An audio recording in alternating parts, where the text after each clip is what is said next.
Bonjour, je suis Lynn. Aujourd'hui, je vais vous présenter un enjeu majeur pour l'agriculture mondiale. Intégrer les petits exploitants agricoles aux chaînes de valeur pour stimuler revenus, qualité et durabilité. Partout dans le monde, les petits exploitants agricoles cultivent des denrées essentielles comme le maïs, le riz, le sorgho ou le mil. Pourtant, beaucoup restent encore en marge des marchés structurés.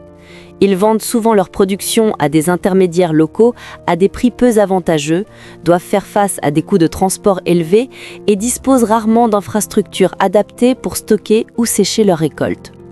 Ces contraintes limitent fortement leurs revenus et entraînent des pertes post-récolte pouvant atteindre jusqu'à 30% dans certaines régions. Comprendre pourquoi l'intégration est cruciale, c'est reconnaître que, lorsqu'ils sont connectés à des chaînes de valeur organisées, les petits producteurs accèdent à de meilleures semences, à des intrants de qualité, à des services de vulgarisation et à des mécanismes de crédit adaptés. Ils profitent aussi de marchés plus stables, de prix plus prévisibles et de normes de qualité qui leur ouvrent l'accès aux transformateurs, aux exportateurs et parfois même aux acheteurs internationaux. Dans l'article complet, vous découvrirez des modèles qui ont déjà fait leurs preuves. On y étudie notamment la manière dont les regroupements coopératifs permettent aux agriculteurs de mutualiser leurs récoltes afin d'obtenir de meilleurs prix et de réduire leurs frais de transport. Vous verrez aussi comment des contrats agricoles plus justes et transparents créent un lien direct entre producteurs, meuniers et exportateurs, tout en répartissant mieux les risques. L'article met également en lumière l'essor des plateformes numériques agricoles qui offrent des solutions pour la traçabilité, les paiements électroniques, l'accès à l'information climatique et au financement. Il aborde par ailleurs les systèmes de reçu d'entrepôt qui sécurisent le stockage, facilitent l'accès au crédit et permettent aux agriculteurs de vendre leur production au moment le plus favorable.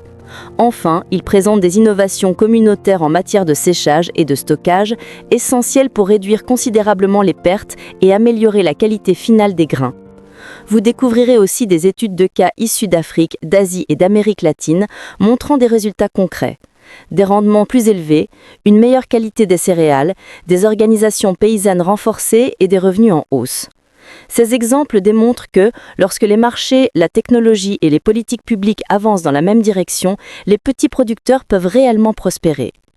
Que vous travaillez dans l'agro-industrie, le développement, l'investissement, la formulation de politiques publiques ou la gestion de coopératives, cet article vous apportera des solutions immédiatement réplicables. Vous y trouverez des recommandations pratiques pour construire des chaînes de valeur inclusives, capables d'améliorer les conditions de vie des agriculteurs, tout en renforçant la sécurité alimentaire et la compétitivité nationale. Je vous invite à lire l'article complet pour découvrir nos analyses, des exemples et des solutions reproductibles. Merci pour votre attention et pour votre soutien à une agriculture durable et inclusive au service de millions de petits producteurs.